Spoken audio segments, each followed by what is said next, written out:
경제 상황이 정말 심각합니다. 주가가 폭락하고 환율이 또 폭등하고 있습니다. 저게 전광판에는 숫자로 나타나지만 저 숫자가 의미하는 바는 민생 현장에 우리 국민들이 엄청난 고통을 겪고 있다는 것을 의미합니다. 대책이 없다면 모르되 대책이 있습니다. 이럴 때 정부가 필요합니다. 이럴 때 재정의 역할이 필요합니다. 대체 뭘 하는지 모르겠습니다. 지금 몇 달째 이러고 있어요. 추경하자, 또 하겠다, 검토하겠다 한 지가 지금 몇 달째입니까? 제가 최상목 부총리 쪽으로부터 내가 들은 바로는 재정 조기 집행을 해보고 1분기 지난 다음에 추경을 뭐 해보겠다는 얘기를 제가 1월 달쯤에 들었어요. 그리고 그 후에 한국은행도 추경이 필요하다고 했고 또 정부에서도 추경하겠다 또 검토하겠다 얘기를 했습니다. 그런데 소식이 없어요. 대체 뭐 하고 있습니까?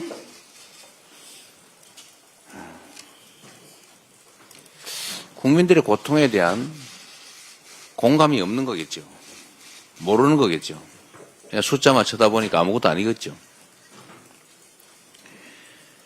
또 국민의힘도 마찬가지입니다. 지금 전 세계가 미국의 자국 중심주의 통상 정책 때문에 경제적으로 심각한 상황을 맞고 있습니다. 우리 대한민국 경제도 말할 게 없죠. 정부가 대응을 못하면 국회라도 대응을 해야 됩니다. 국회에 통상 대응 특위라도 만들어서 의원 외교라도 하자.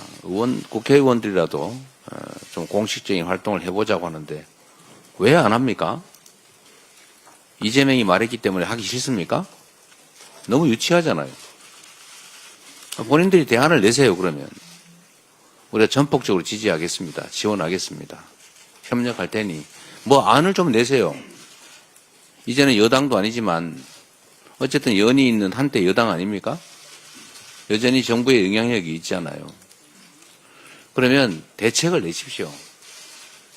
아니 대책은 내지 않고 우리가 하자면 무조건 반대하고 뭐 어쩌자는 거예요. 이 나라가 우리 국민의힘 정치인들의 놀이터입니까? 국민들이 저렇게 고통스러워하고 경제가 망가지는 거 보이지 않습니까? 정말 한심합니다. 아직도 반성을 안 하고 있어요. 지난 3년 동안 국민이 맡긴 권력과 국민이 낸 세금으로 대통령 놀이하고 권력 노름하다가 나라를 이렇게 망치고 국민들한테 쫓겨나고도 여전히 정신을 못 차리고 있어요.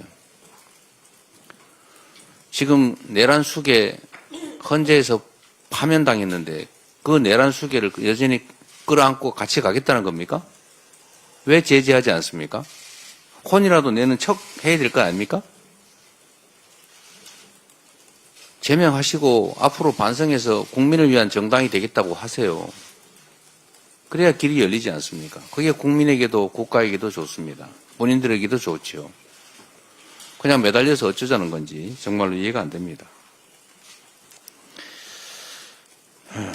개헌 얘기 지금 또 하고 있습니다. 제가 전에 말씀드렸습니다. 개헌 필요하죠. 대한민국은 이 5년 단임제라고 하는 이 기형적 제도 때문에 대통령이 취임한 직후부터 레임덕이 시작됩니다. 재평가 받을 기회도 없기 때문에 국정의 안정성이 없어요. 그래서 4년 중임제로 바꾸자. 전 국민들이 다 공감하지 않습니까? 동의합니다. 필요하죠. 또 때만 되면 국민의힘도 한 얘기가 있습니다. 5.18 광주 정신, 광주 민주화 운동의 정신을 헌법 전문에 넣자. 몇 년째 말만 하고 있어요. 네, 이번에는 할 수 있겠죠. 그런데 문제는 지금은 정말 내란 종식이 먼저입니다. 국가체제를 유지하는데 시스템, 우리 모든 국민들이 공감한 민주주의 제도, 이 제도를 잘 유지, 발전시켜야 됩니다. 그런데 군사 쿠데타를 통해서 국가 권력의 최고 정점에 있는 대통령이 국민을 향해서 총뿌리를 겨누고 대한민국의 헌정 질서를 통째로 파괴했습니다. 민주주의를 위협했지요. 국민들의 힘으로 간신히 복구하는 중입니다. 민주주의 파괴를 막는 것이 중요합니다. 민주주의 발전시키는 것도 중요합니다. 그러나 지금 당장은 민주주의의 파괴를 막는 것이 훨씬 더 긴급하고 중요합니다. 우선은 내란 종식에 좀 집중해 줬으면 좋겠다는 생각이 듭니다. 개헌으로 적당히 넘어가려는 생각을 국민의힘이 하지 않기를 바랍니다. 개헌해야지요. 그런데 문제는 이제 국민투표법이라고 하는 장애물이 있습니다.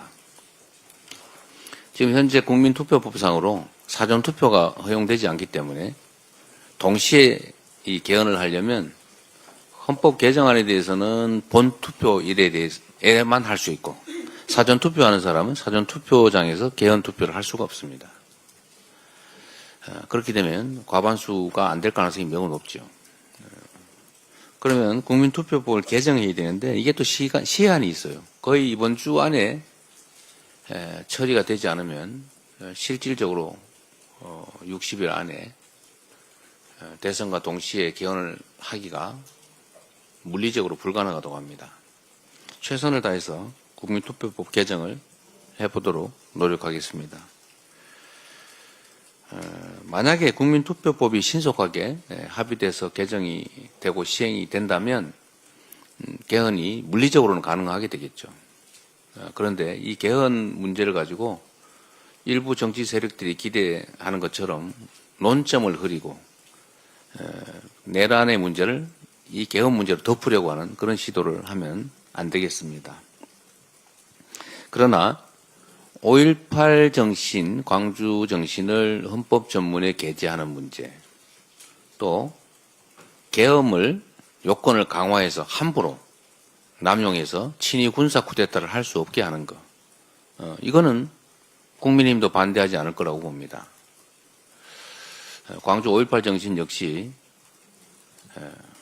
권력자들에 의한 친위 쿠데타를 역사적으로 경험한 우리 국민들이 그 현장에서 싸워서 이겨낸 그야말로 민주주의의 핵심 정신이라고 하겠습니다. 5.18 민주화 운동에 관한 5.18 정신, 그리고 계엄 요건 강화 정도는 국민투표법이 개정이 돼서 현실적으로 개헌이 가능하다면 곧바로 처리할 수 있을 것 같습니다. 내란 종식, 내란 극복을 지금 당장 중요한 과제로 추진한다는 측면에서 할 수 있는 일이라고 생각됩니다. 그 외에 대통령의 4년 연임제 또는 중임제, 또 감사원의 국회의관, 또 국무총리 추천 문제, 추천제 도입, 또 결선투표제, 지자치분권 강화, 또 국민의 기본권 강화, 이런 것들은 매우 논쟁의 여지가 커서 실제로 결과는 못 내면서 논쟁만 격화되는, 또 어쩌면 국론 분열의 원인이 될 수도 있습니다. 이런 복잡한 문제들은 각 대선 후보들이 국민에게 약속을 하고 대선이 끝난 후에 최대한 신속하게 개헌을 그 공약대로 하면 될 것 같습니다. 결론적으로 말씀드리면 지금은 개헌도 중요하지만 민주주의, 더 나은 민주주의도 중요하지만 민주주의의 파괴를 막는 것, 파괴된 민주주의를 회복하는 것, 내란 극복이 훨씬 더 중요한 과제다라는 점에 초점을 맞춰주시기를 부탁드립니다. 회의를 마치겠습니다.